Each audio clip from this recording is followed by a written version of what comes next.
So let's introduce our speaker today, Sir Tim Smit. He really doesn't need any introduction, and I don't want to give any spoilers or reveal too many spoilers because he's going to tell us about his amazing journey and how he's got there and reveal all, and how he brought the tropics to England. So with that, let's hand over to Tim. Marvelous. Hello, everybody. Oh, look, I can see you all so nicely. I'm in Lego heaven. So everyone else, click on View Presentation in Places list. And well, Tim, you're good to go. Marvelous. Well, hello, everybody. This is a first for me, as I indicated. I feel slightly wary of this mode of presentation as I've never done it before, and please do interrupt me if I simply make a dog's dinner of it. Joyce, I want to try that. I'm hearing someone in my ear. Yeah, don't worry. Okay, I won't worry. I won't worry. My obsession is to preach the notion of hybrid vigor, and that actually putting yourself outside your comfort zone very often is the only way you can find your comfort zone. Which is a strange thing to say, but I hope I will reveal more about it as I go. About me, I was born in Holland to a working class Dutch man, my dad, and a very, very upper class woman, my mum, who weren't meant to meet. It was a tremendous disappointment to both families, and I was the result. And it meant that I had a very weird childhood because I was brought up in a two up, two down in Holland, and then in a stately home in the north of England, in Cheshire.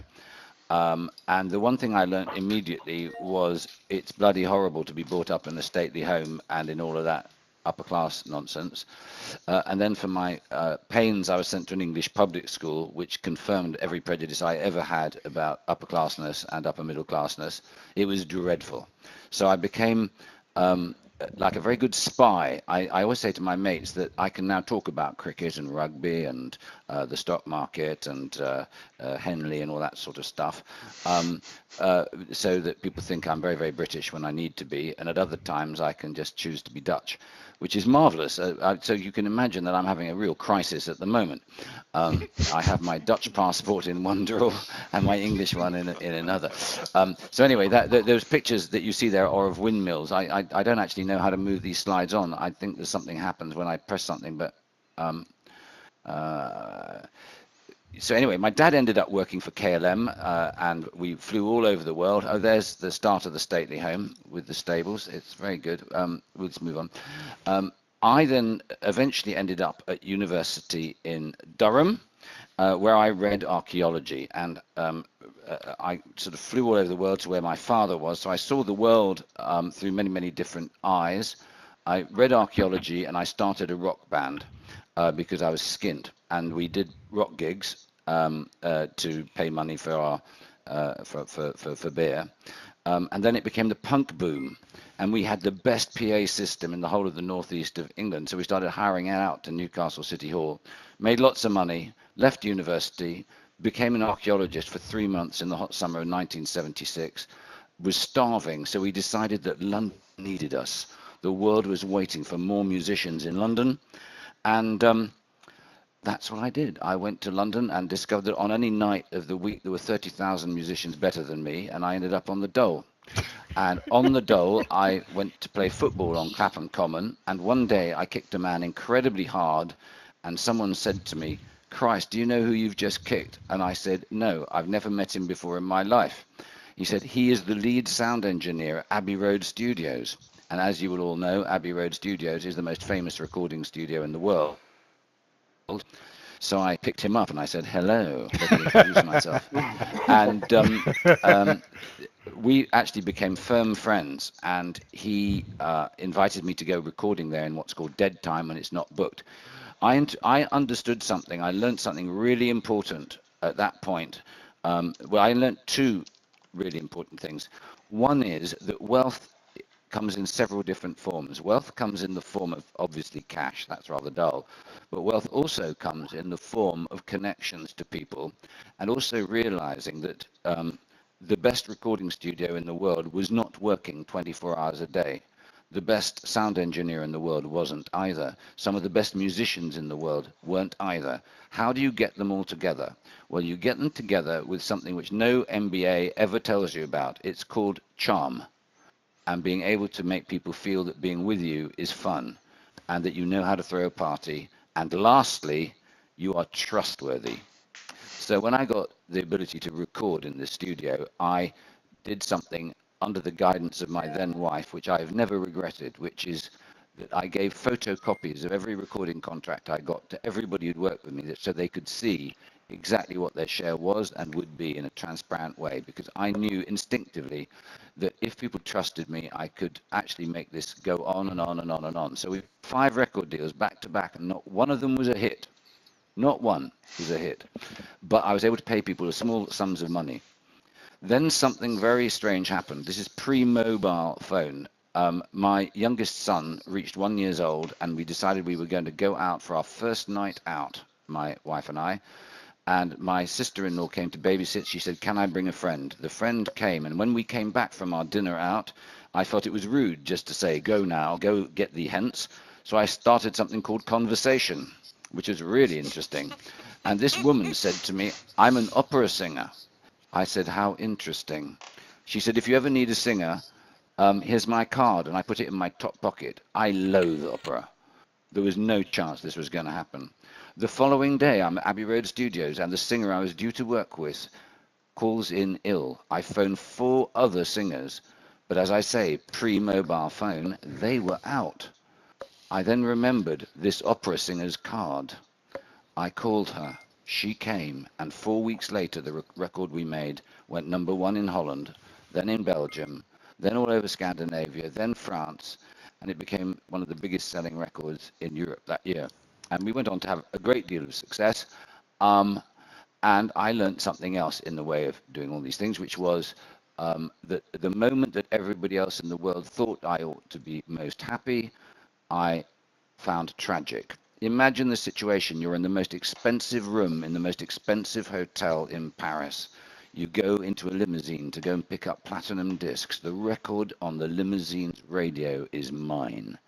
It had been #1 for 15 weeks, and the record which plays after that on the radio is going to knock my record off the #1 spot. Shame I'd written that as well. And I'm in the back of this limo, and I started to cry. And I've never felt as miserable in my whole life. I don't know whether you know what it's like to have everything you thought you wanted and discover that it's a huge joke. The champagne you thought you'd feel in your veins isn't there. The people around you aren't your friends and family. They're guys for whom you are a product. I decided there and then I was going to give up the music business because it did not make me happy. It made me money, but it didn't make me happy. I then decided I was going to do something very weird, which I will talk to you about after this. I'm supposed to give you a question now, aren't I? And it was just getting so exciting. We were on the verge of revelation. You want me to keep going?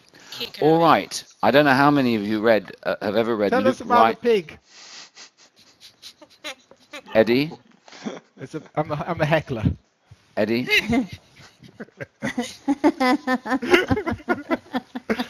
Eddie? Who wants to know about the pig? Eddie, you've let yourself down. You've let everybody else down. In fact, you are a profound disappointment to everybody. Now, good Lord, I'm trying to tell them something interesting. We'll come to the pig. Oh yeah, the pig's now on the screen. Anyway, I've got to preface this by saying, I don't know how many of you have read Luke Reinhardt's book, The Dice Man. Luke Reinhardt, the book is all about a guy who can't make his mind up and wants to have an exciting life, so he decides to throw a dice, and each of the numbers has an outcome, and however the dice rolls, he will follow that outcome. I, a bit like that, decided at the age of 37 I would transform my life by doing exactly what my instinct told me to do. So what happened was this is really quick, okay, so I hope you're really listening up. I went on holiday to Cornwall. It started to rain. I'd never been to Cornwall before. It started to rain, so I went and sheltered from the rain in an estate agent's. In the estate agent's, I saw a house for sale, which is ridiculous. I lived in Brixton in London. I took the details, and then the following day it rained as well. So I drove to that house, which was in the west of Cornwall, a place called Gorran, and it was pissing with rain, and this tractor pulled across me, and this guy came out in waterproofs, and I wound my window down. It was really embarrassing. He said, "What you doing here, old buck?" And I said, "Look, this is really embarrassing, but I believe there's a house up this lane, and I wanted to take a sneak preview, and it's just blah blah blah." And he said, "That's my house, old buck." He said, "Why don't you come and have a cup of tea with me?" So me and my family went to have a cup of tea in a farmhouse in the middle of nowhere, and 2.5 hours later, I'd bought it. The house was falling down, and it would actually almost bring me to the point of bankruptcy. It was that fallen down. But my life changed from that day onwards, because within a week, we'd sold our house in London. And on December the 17th, 1987, at 2 o'clock in the afternoon, we rolled up in a van with all our possessions outside this house, where it had falling damp, rising damp, wood rot, everything. In fact, it even had a pond that abutted the main farmhouse, and when you actually took the plaster off the farmhouse, you discovered that they'd nailed fertilizer bags against the wall to leak in. And so I sat there in terror. What was I going to do with the rest of my life? I don't know whether you've ever done this, thrown yourself to the risk, because most people are a something. I was supposedly an archaeologist, wasn't I? That's my training. Therefore, you're an archaeologist for life. You can't possibly be something else. So I wondered, and I was terrified because I was using up all my money doing up the house. And a guy I knew turned up one day with a van, and he said, "I brought you a present, and the present is facing you. Horace. That is Horace here. I don't know whether I can move Horace. There, you see Horace? Horace the pig, the black pig. Horace and I fell in love instantly, and Horace would live in my garage, and during the day when I was working inside the house, he'd come in and he'd come and see me in the kitchen and put his arse up against the Rayburn, the cooker, and we'd talk. Well, I talked, he listened. He was a great listener, and after a while, I realized that he was sad because although he liked my company, there was something missing in his life, and I knew what it was. So I went hunting. Well, not literally, obviously. I went and found Doris. Doris would become the inseparable companion of Horace.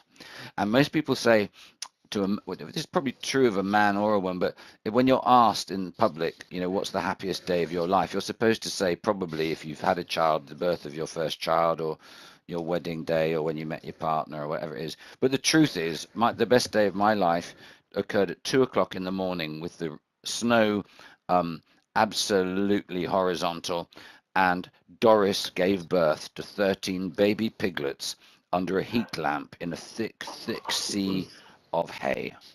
And I knew this was a sign. Of course it was a sign. It was a sign that this was going to be my future, wasn't it? Because I was leaving myself open.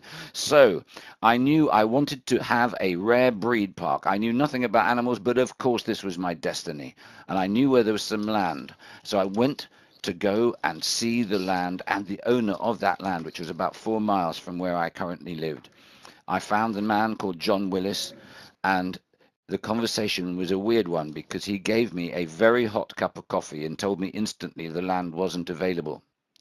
Now, two things happen at that point. Either you say goodbye, or if you've got very sensitive lips like me, you realize you've got to make small talk because you can't possibly down that coffee because it's going to burn your mouth. And I said to him, various sweet nothings. And I said, I'm an archaeologist by training originally, and blah, blah, blah. And he then uttered the immortal words, "I have need of an archaeologist." I had never heard that phrase before. And he said, "I have just inherited an estate next door, and I don't have much money, and I don't know what to do with it. But there is a rumor, there is a brilliant gardener, but no one has been in there since 1915. So the following day, I turned up to go garden watching with a machete, and he and I walked through, and we cut through 5-meter high brambles and fallen trees and everything. We came to a brick wall with with a door in it. You can see there on the picture there's the door that is in fact taken about a week after I discovered it. And I always say to people, there are two types of people in the world. Of course, there are more than two types, but there's those people who could not resist opening that door, and there are those that wouldn't. Those that wouldn't wish to open that door, I have no time for, because the curiosity to look behind a door like that is just enormous. So I opened that door, and there was a greenhouse that you see at the bottom there, completely held up by brambles and ivy. Actually, that picture has had a bit cleared off it. It was lethal, but I fell completely and hopelessly in love with it.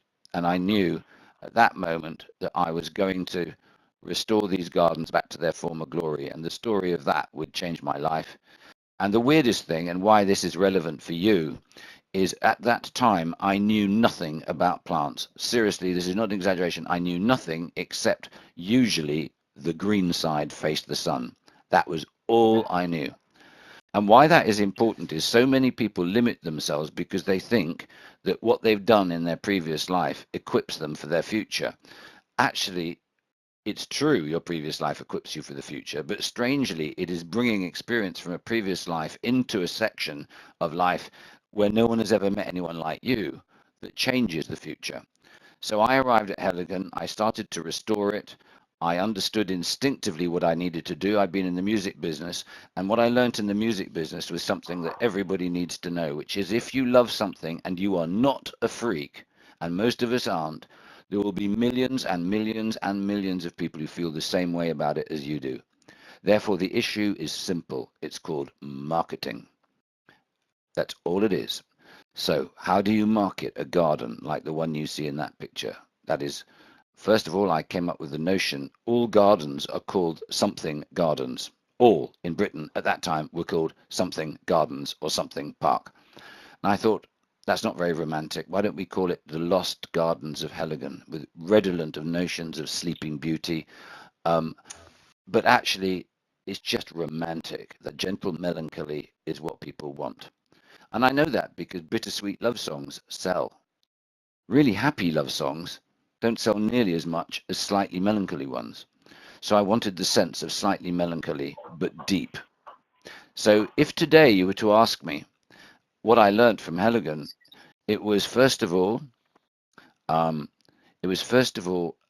get your marketing right. And I persuaded the BBC to do a documentary of Heligan, 10 parts, won all sorts of awards. It came out. In fact, it won Documentary of the Year. But the real amazing thing was it was flawless, except in one thing. They forgot to mention that we weren't yet ready or open for the public. And the next day after it broadcast, the first disaster occurred when a coach containing ladies from Dartmouth turned up in what looked like a recreation of the Somme battlefield, and they got out. And so began a year when we weren't open to the public, but yet welcomed 40,000 people. And the story of Heligan grew and grew and grew.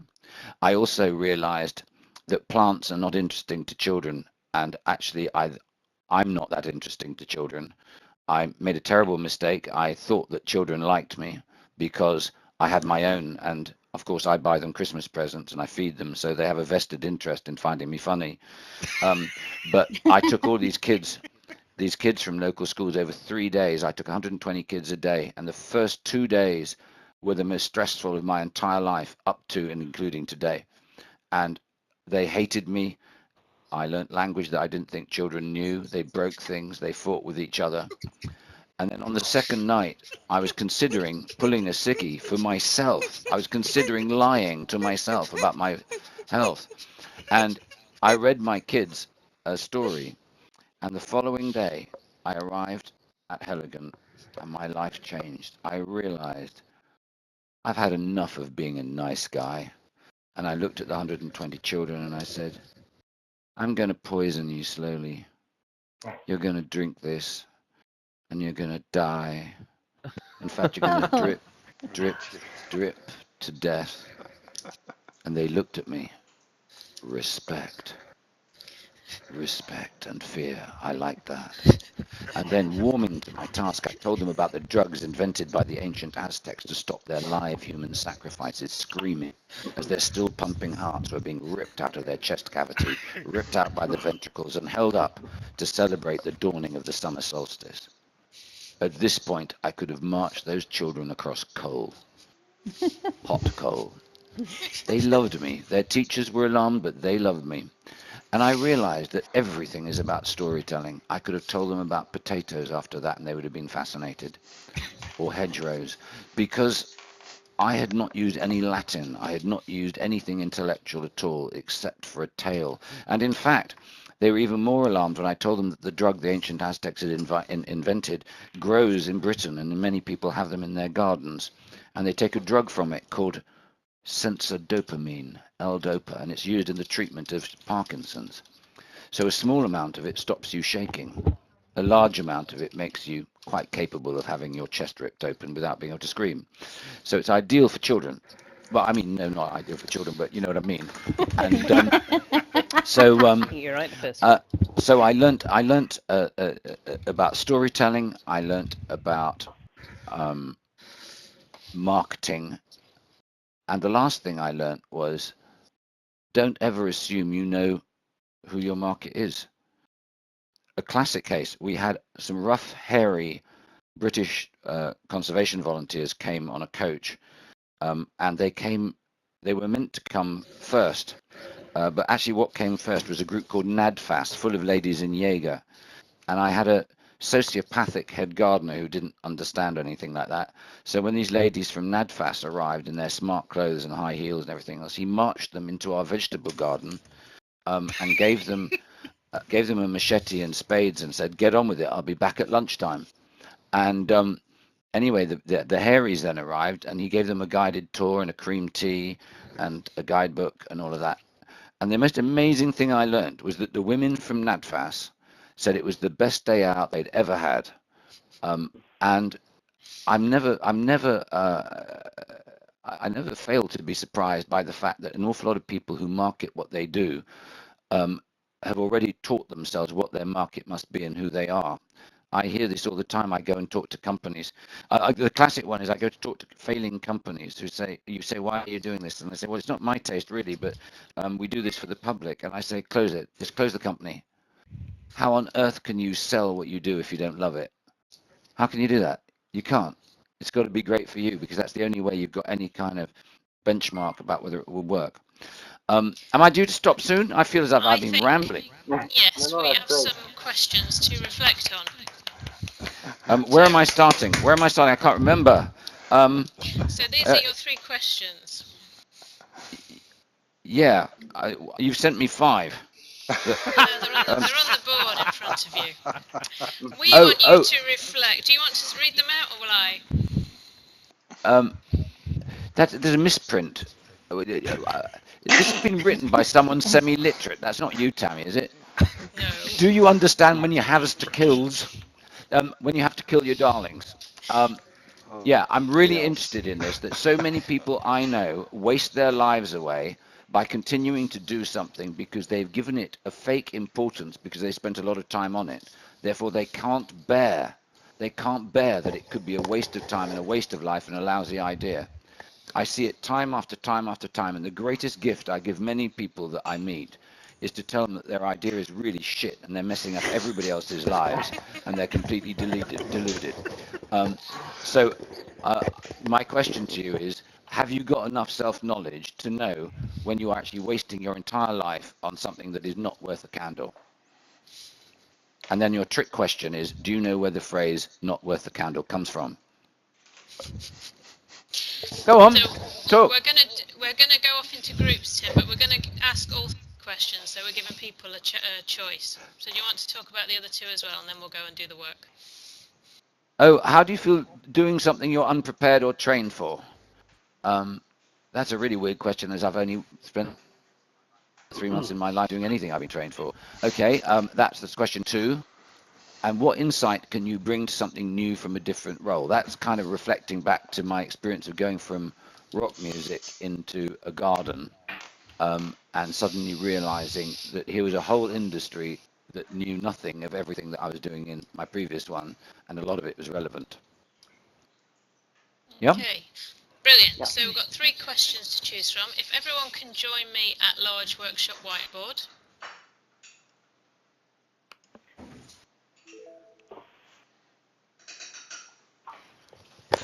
Oh, I'll join you there too.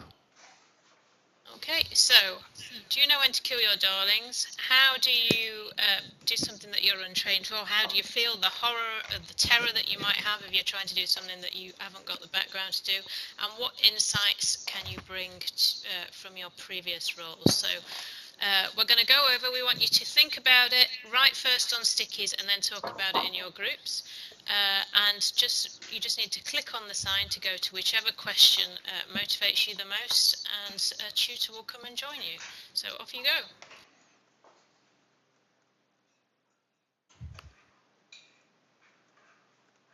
So killing your darlings, being untrained to do what you're doing, and bringing insights from different roles. Click on the actual sign where it says Insights Beyond. Click on the words. That's it. Thanks, Kath.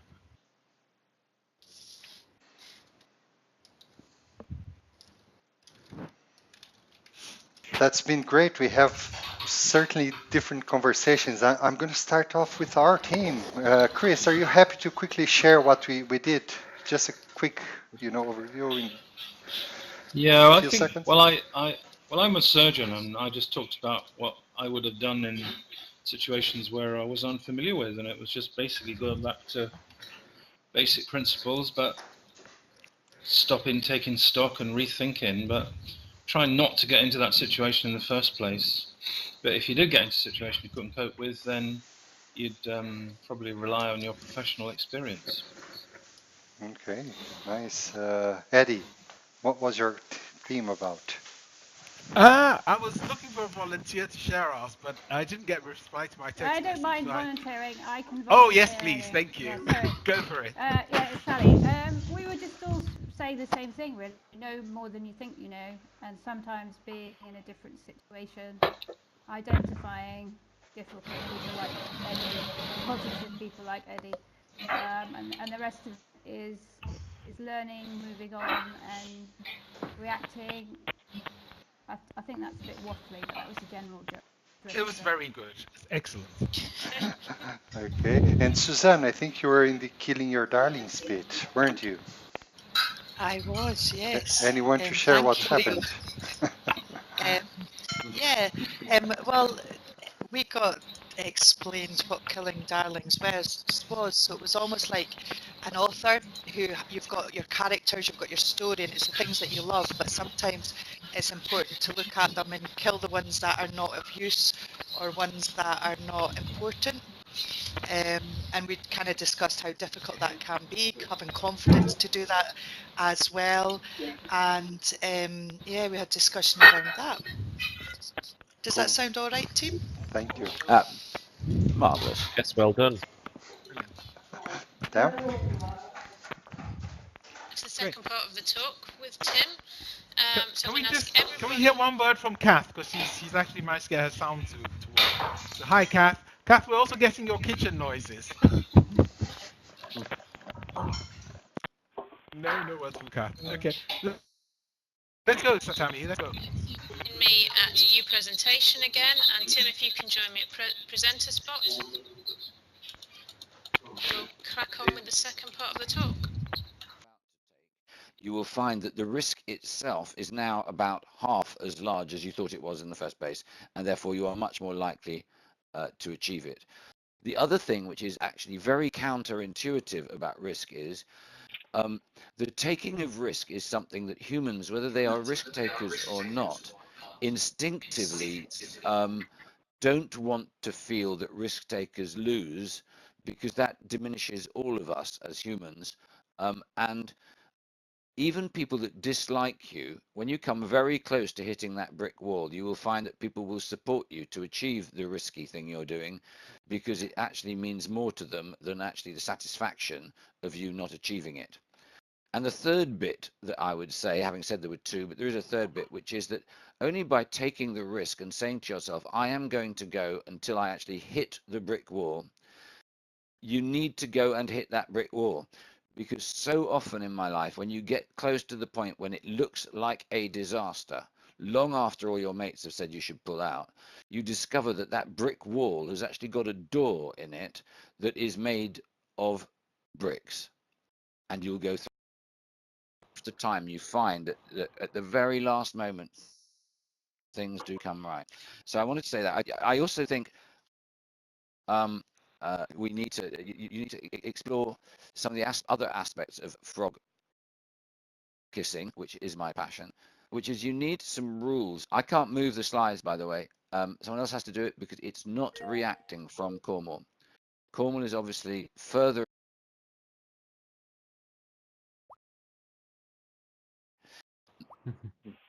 I run my life by three major philosophies. Number one is I know that I am fundamentally lazy, which means that I need to have a technique to force me to do something unusual. No, that's not my slide. So I discovered years ago that by using lying in a good way, which means calling them future truths, you will then make things happen. It doesn't talk about the fact that many people who have the choice of giving you money or not giving you money, their choice is twofold. One is it a good business decision? The second is, if I'm going to have to work with this person for another 3 years, do I like them enough? And I'll tell you about, and I can't tell you whether it's the same in Portugal or in Zimbabwe or Germany, but I'll tell you about Britain. The civil servants in Britain, if they like you, they can torture the English language to make sure that you are eligible for their support. If you are completely eligible and they don't like you, they can torture the English language to achieve the reverse result. And that's just a fact. The third thing that I wanted to share with you, you may find difficult.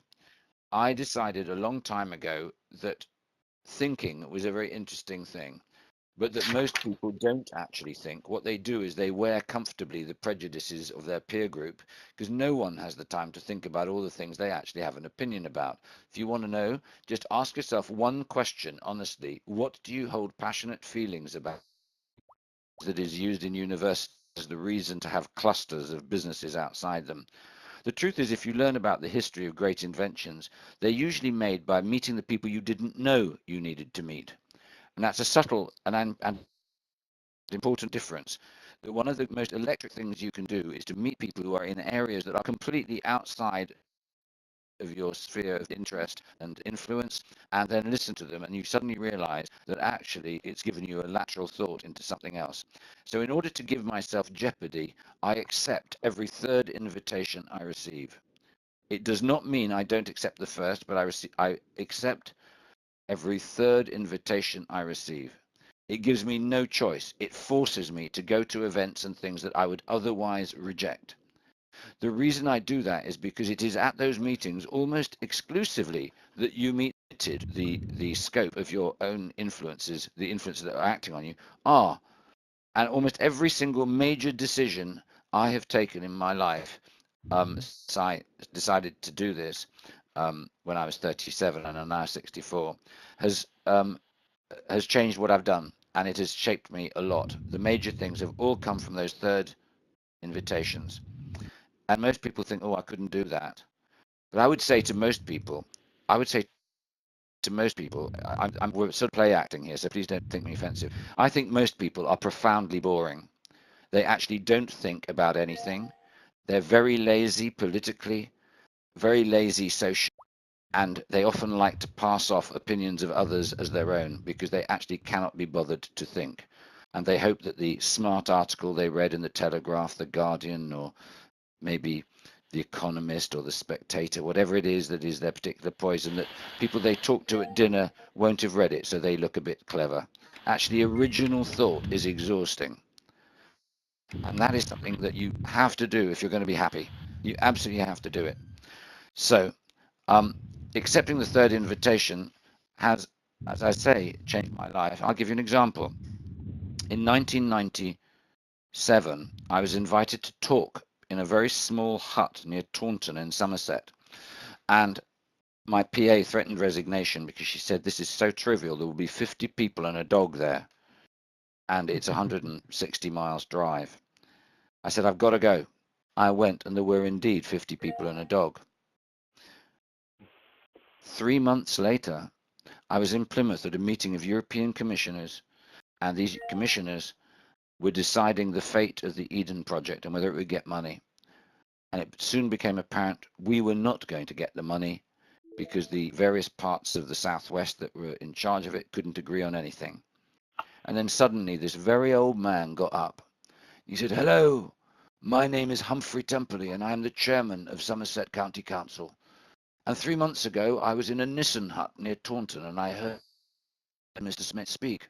I am convinced he has the wider southwest in his attentions, not the narrow confines of Cornwall, and I've talked to my colleagues and we will drop one of our projects if the other counties will do the same to enable the Eden project to become a reality. He then sat down, everybody agreed. It turned out that Taunton was worth £12.7 million of funding. And it happens all the time when you do things like that. Now you'll see the pictures of, there's the Eden project, which I found in '97, and we started working for no money to start with, persuaded several hundred people to work for no money. And then this happened. I hope we'll see what it became. We raised in total 144 million grants, and about 30 million was bank funding, which we've now paid off. We have over 1 million visitors every year since we began. And we have contributed, according to Cambridge, £2.1 billion into the local economy. And we are seen as an engine of regeneration because of the politics of how we run it. We are very political about our local sourcing. We're very political about the way we run ourselves. And I find the way most companies organize themselves hilarious. Absolutely hilarious. I adore these models of chief executives at the top of onto the horizontal weighing scales of authority with the directors dripping like bunches of grapes off the side of it. And anyway, I was told by my chairman, he said, Tim, something's got to change. You're running the Eden project like you're a gang leader, and you've got no corporate governance at all. And anyway, I won't bore you with the details, but I went away with some very good bottles of wine and I wrote a management plan for the Eden project. And in a couple of months, we then had Unilever wanted to come and see how we were doing it, what we do. But what it is actually quite simple. There's a picture, if you move on from the frogs to the wolves. And I noticed that when you go somewhere, I was always told it's so inefficient for all of you to go somewhere. Why are you going to China on your as a group? And I would say, you know why? Because if you all go, you all meet the same people. You see the whites of the eyes of the people you're meeting. You can all agree amongst your colleagues whether you like the idea or the plan, and you can then shut yourself in a room, do the deal, and then come back having done it. You could alternatively have me go there, come back, write a report, have another meeting, then fly back with the subject of that meeting and waste a whole heap of time, and you are the only person who's really got a stake and an ownership in it.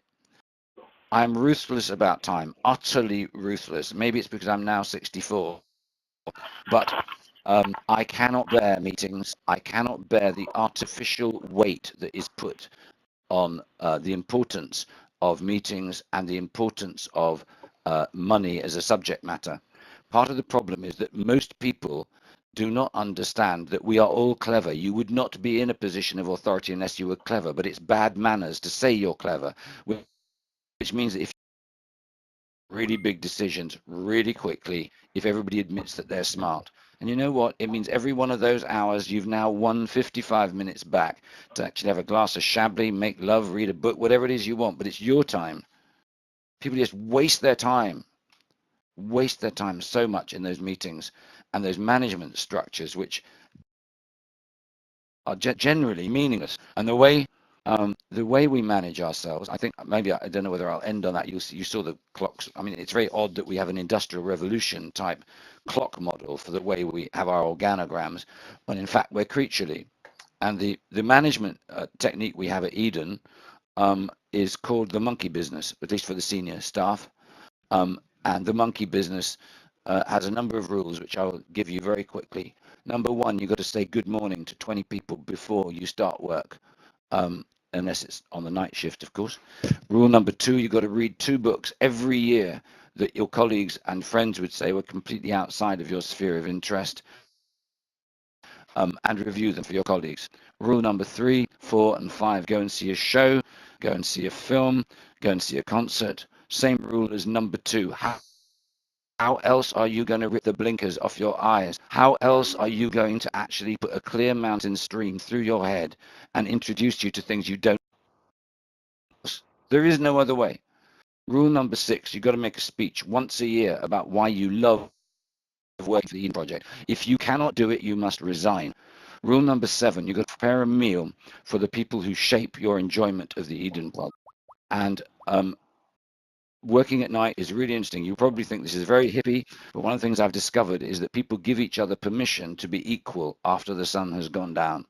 Preparing a meal together is an extraordinary thing, and anybody who thinks that eating is just about eating doesn't understand the human condition, but I'm sure we all do here in this audience. And most of the major decisions we make are made at night when we gather together. Rule number 8, I do not have the comfort of religion, but I'm hugely superstitious, and I ask every one of my colleagues to conduct one act of guerrilla goodwill a year. Do something unspeakably nice to someone who doesn't know you, who will never know you did it. And the last thing is all staff, all 500 staff have to learn how to play samba drums. And they've got to learn to play samba drums because, not because it's a hippie thing to play drums, it's because one of the most inspiring things you can do for people is to show how amazing something that they couldn't do on their own is when it works. So we have drum captains come in and we do rehearsals and we all play together, and you play the surdus, cabasas, congas, all the rest of it, and it's just magic, and it makes the hair stand up on your back of your neck because you realize that actually humans are pretty damned amazing. But the thing that I hope you've got out of seeing what I did at Heligan and at Eden is the strangest thing of all is it's much more difficult to do a small thing than to paint a picture that's big.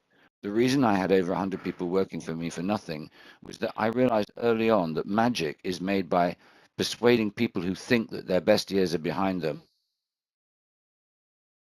that there could be one last hurrah, and young people who don't know that things can't be done to come and work and do something and prove the oldsters wrong. So I'll finish there for the moment. I'm sorry, I've disobeyed all these rules, and I'm going. I mean, I'm not going, I'm just stopped for a moment.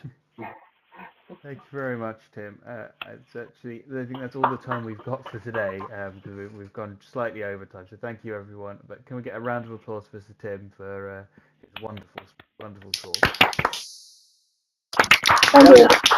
I am so sorry. I haven't been looking at the little bar at the back where there's this thing. Bloody well, get off. It says, get off.